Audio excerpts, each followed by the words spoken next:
when I was a hairstylist, I was fortunate enough to build a team. I had a dynamic team of hairstylists that were phenomenal, and I was the villain because I was very strict and I was very hard on them because I wanted them to be the absolute best. And when they became the best, I got to see my best. When they became the best, I got to see what I was really goddamn made of, that I could recreate another me or other versions of me or give everything that I've had to somebody else to watch them grow and blossom. And it's hard to do that sometimes because people don't really get it. They want to be your friend, they want to be your Kiki, your Judy, all that kind of like, no, no, no, no, no.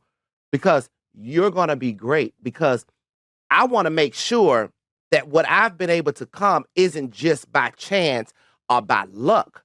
I want to make sure that I own everything that I do, my intellectual property, the way that I teach. I want to make sure that I have it. And the only way I can make sure is if I teach it to somebody else. So if I can teach it to you, I can teach it to you. That's going to affirm me and let me know, bitch, you did that. And once I got to that number 7, because I had a total of about 7 stylists, that's when God say, job well done. Now this is next.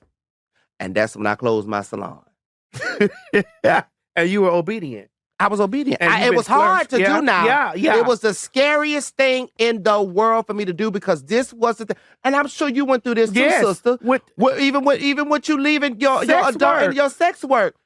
It's like, wait, this is the thing that I built up so you can sit up in your luxurious, your first mansion out there in Conyers. You know, this was the thing that I built for myself, being a hairstylist and becoming a 6-figure earner so I could live in Buckhead amongst the fab, you know, and now I'm at this crossroad where I can't keep doing it and do this entertainment and this acting thing because it was breaking me down. And I'm like, oh my God, what am I going to do? And I had to trust God, and God literally sent an angel. I would say he sent one of his vessels. And I was sitting in Houston's restaurant with the grandmother, you know, Granny. And this lady, I swear to you, she stopped by my booth as she was leaving out because I had been going through a lot with the salon and trying to manage everything. And it was that lady stopped by my booth. And I wish Miss Mary was here because sister, you know, Miss Mary, she wasn't a spiritual. That lady stopped by my booth and she put her hand on my shoulder. And she said, stop stressing over that salon. And I said, so now I'm thinking, I'm like, oh, maybe she's a client at the salon and maybe she done heard me and they're going off on my team or something. I said, did you cut them? She said, no. She said, God just told me to tell you to let it go.